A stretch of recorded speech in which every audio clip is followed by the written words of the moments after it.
Welcome to கர்த்டே series. இன்றைக்கி நம்ம கர்த்டே சீரீஸில் விட்டமின் B12, அதாவது விட்டமின் B12 கோபாலமின் பற்றி தான் பார்க்க போகிறோம். இது வந்து விட்டமின் B12ஓட சயின்டிஃபிக் நேம். இந்த விட்டமின் B12ஓட மெயின் ரோல் நம்ம பாடியில் என்னென்னா DNA சிந்தசிஸ்க்கோ அப்புறம் ரெட் பிளட் செல் ஃபார்மேஷனுக்கும் இது ரொம்ப ஹெல்ப்ஃபுல்லாக இருக்குது அப்படின்னு சொல்கிறாங்க.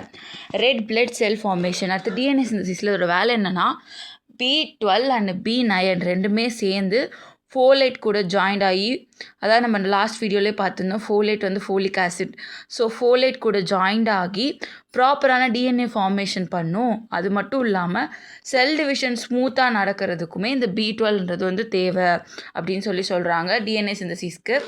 அடுத்து பார்த்தோம்னா red blood cell formation. Red blood cell formation வந்து கம்மியாகுதுன்னா டெஃபிஷியன்சி B12 டெஃபிஷியன்சி இருக்கும். அதுதான் மெகாபிளாஸ்டிக் அனிமியா அப்படின்னு சொல்கிறாங்க. இந்த மெகாபிளாஸ்டிக் அனிமியா இருந்தால் என்ன மாதிரியான சிம்டம்ஸ் நம்ம உடம்புக்குள்ளே இருக்குன்னா ஃபெக்டிவ், ஒரு மாதிரி பேல் ஸ்கின்னாக இருக்கிறது, அப்புறம் வீக்னஸாக இருக்கிறது, பிரெத்லெஸ்னஸாக இருக்கிறது, இந்த மாதிரி நிறைய விஷயம் வந்து நடக்கும்.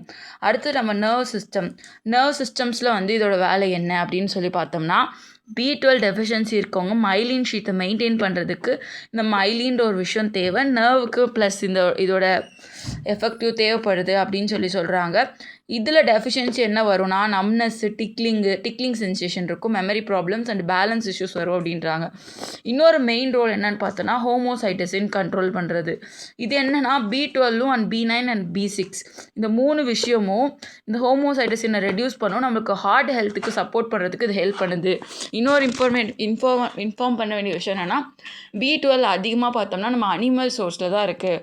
B12 டெஃபிஷியன்சி யாருக்கெல்லாம் ரொம்ப அதிகமாக பாசிபிலிட்டிஸ் இருக்குன்னா நம்மளை வெஜிடேரியன் பீப்புள்ஸ் இருப்பாங்களே, பியூர் வெஜிடேரியன், எந்த அனிமல் சோர்ஸ்லேருந்து கிடைக்கிற எந்த ஒரு விஷயமே சாப்பிடாம நிலத்தில் கிடைக்கிற காய்கறி, பழம் அதை மட்டுமே சாப்பிட்ற நிறைய பர்சன்ஸ் இருக்காங்க.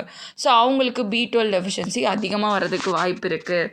ஸோ எந்தெந்த சோர்ஸில் தான் இதை இருக்குதுன்னு பார்க்கலாம். நம்ம டெய்லி எடுத்துக்கிற இன்டேக் ஆஃப் ஃபுட்டில் milk, curd, egg, chick piece, fish, liver, இந்த மாதிரி நிறைய விஷயத்தில் வந்து இந்த விட்டமின் B12 இருக்குது. இது எவ்வளோ அளவு எடுத்துக்கலான்னு பார்க்கலாம்.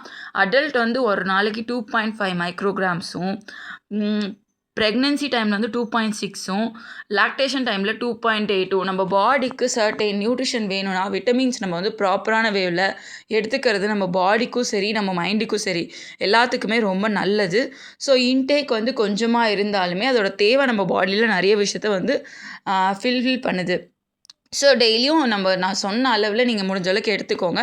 இன்னொரு வீடியோவில் மீட் பண்ணலாம். டாட்டா.